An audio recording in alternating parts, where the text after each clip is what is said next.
Ya, lantas seperti apa sebenarnya potensi sektor perbankan di kondisi pemulihan ekonomi saat ini? Untuk membahasnya, kami sudah terhubung dengan Yohan Setio, Head of Investor Relation BNI, untuk membahas tema pengencuan inti BBNI Yuk di segmen Invest Time Week CNBC Indonesia. Mas Yohan, selamat sore.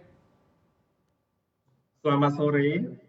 Ya, mungkin Mas Yohan bisa menjelaskan bagaimana saham siklikal, saham yang diuntungkan begitu ya di masa pemulihan ekonomi dan juga apakah saham perbankan masuk dalam kategori saham siklikal yang diuntungkan oleh pemulihan ekonomi? Ya, pada dasarnya saham siklikal itu merupakan saham yang pergerakan harganya sangat dipengaruhi oleh siklus ekonomi dan sangat dipengaruhi oleh perubahan sistemik atau mendasar di suatu perekonomian. Saham perbankan secara umum termasuk saham siklikal karena kita lihat bahwa banyak variabel yang menentukan profitabilitas perbankan ditentukan oleh kebijakan makroekonomi, misalkan kebijakan suku bunga, inflasi, pengangguran, pertumbuhan GDP, dan lain-lain. Jadi kalau kita lihat secara historis, memang pergerakan saham perbankan ini sangat tergantung pada naik turunnya pertumbuhan GDP suatu negara atau pertumbuhan PDB. Kalau kita lihat misalkan tahun lalu Indonesia akan secara resmi masuk ke resesi karena pertumbuhan ekonomi selama 2 kuartal masuk zona negatif. Nah, di tahun ini kita lihat banyak ekonomis memperkirakan bahwa pertumbuhan ekonomi Indonesia akan masuk zona positif. Dan perbankan merupakan salah satu sektor yang biasanya paling diuntungkan dari pulihnya ekonomi ini. Kalau kita sebut mengenai siklus ekonomi, ada siklus yang namanya recovery. Recovery adalah siklus di mana ekonomi setelah melewati masa resesi, yaitu tahun lalu 2020 selama pandemik, lalu kita masuk siklus recovery di mana PDB atau GDP itu berpindah dari tadinya zona negatif merah menjadi zona positif. Nah, disinilah perbankan akan sangat diuntungkan karena biasanya permintaan atas kredit akan kencang.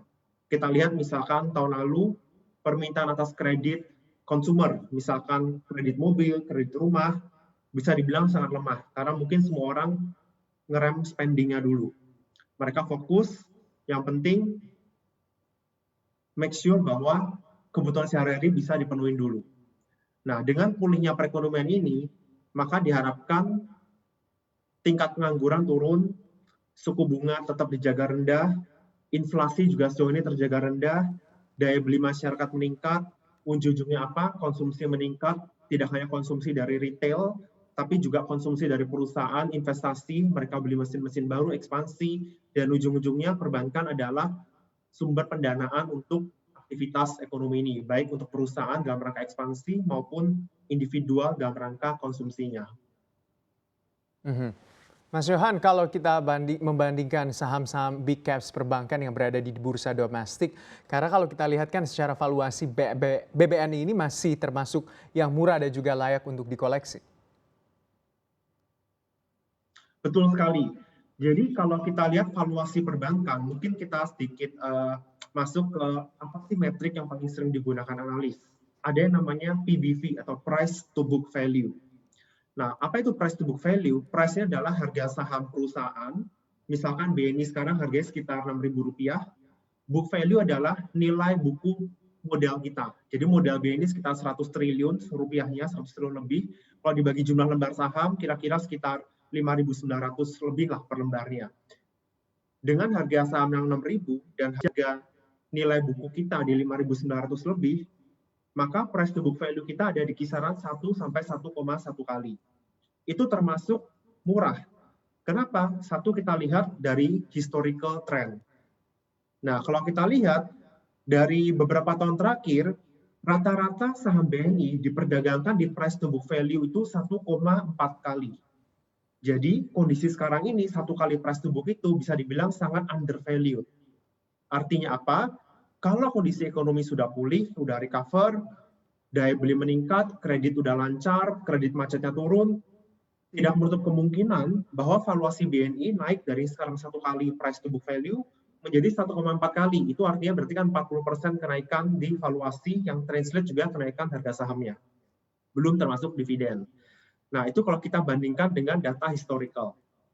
Kita juga bisa bandingkan price to book value satu kali ini murah atau mahalnya dibandingkan dengan bank-bank lain. Kalau kita lihat bank-bank besar di Indonesia, rata-rata price to book-nya itu di atas kita. Terlihat misalkan bank BUMN lain antara 1,6 sampai 2,7 kali, ada bank swasta seperti BCA sampai di atas 4 kali, sementara BNI baru kisaran 1 kali plus minus.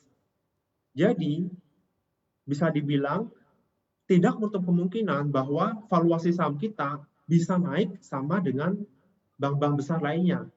Kenapa? Pada dasarnya bisnis kita mirip, profitabilitas juga tidak terlalu beda jauh. Memang mungkin kalau kita lihat 1-2 tahun ke belakang, profitabilitas BNI mungkin sedikit tertinggal. Tapi kita buktikan bahwa selama pandemik, laba kita masih bisa positif. Likuiditas kita melimpah, bahkan tahun ini kalau kita lihat dari estimate dari para analis, dikompilasi ada belasan analis, rata-rata memperkirakan laba BNI bisa naik hingga 3 kali lipat. Jadi profitabilitas kita tumbuhnya sangat bagus. Sehingga valuasi BNI yang hanya 1 kali price to book value ini bisa dibilang undervalued, kemurahan dibandingkan dengan kompetitor lainnya. Jadi kita lihat secara historical kita bisa dibilang undervalued dibandingkan dengan kompetitor juga undervalued. Ini artinya apa? Jika kita bisa mempertahankan kinerja kita terus membaik ke depannya, maka valuasi price to book value ini juga akan otomatis naik. Oke, dengan valuasi PBV-nya yang masih 1 kali bisa dikatakan saham BBNI masih cukup murah dibandingkan kompetitor lainnya. Tapi mungkin bagaimana strategi yang diambil oleh manajemen BNI untuk mempertahankan fundamental kinerja di tengah pandemi? Baik, kalau kita bicara khusus selama pandemi, yaitu tahun lalu, langkah pertama yang diambil adalah kita memastikan operasional perbankan berjalan lancar. Bulan Maret, Indonesia mulai dilanda pandemik. Pembatasan sosial berskala besar mulai diterapkan. Bank-bank mulai melakukan operasional terbatas. Sebagian cabang mungkin ditutup, cabang beroperasi juga jam operasional dikurangin, dengan jumlah pegawai lebih sedikit, tapi kita harus memastikan servis atau layanan kita ke nasabah tidak boleh terganggu. Jadi yang pertama kita lakukan adalah kita langsung memperbaiki fitur-fitur kita di mobile banking, aplikasi kita, BNI Mobile. Kita pastikan bahwa nasabah ketika bertransaksi nggak bisa ke cabang atau sulit ke cabang karena waktunya mungkin nggak pas, nggak ada gangguan. Mereka bisa menggunakan mobile banking kita. Dan itu terlihat sepanjang tahun lalu, nilai transaksi di mobile banking kita naiknya itu tinggi sekali, hingga 60% lebih. Jumlah pengguna mobile banking kita juga naik, udah di kisaran 6 hingga 7 juta pengguna, atau kira-kira sepertiga dari seluruh nasabah BNI. Jadi selama pandemi itu kita upgrade kapasitas kita dari sisi digitalisasi, interaksi langsung dengan nasabah dibatasin, tapi servis tidak boleh berkurang. Satu itu. Kedua, kita juga pastikan keberlangsungan usaha BNI terus terjamin ke depannya. Berarti apa? Kita harus lindungi pegawai. BNI termasuk perusahaan yang sangat progresif dalam menerapkan sistem WFH atau work from home. Jadi di awal pandemi, kita berikan akses kepada pegawai, akses VPN untuk mengakses sistem di kantor pusat, mereka bisa kerja dari rumah, kita perkuat cyber security kita, memastikan bahwa meskipun pegawai kerja dari rumah, namun keamanan data itu ke server kita di pusat terjamin.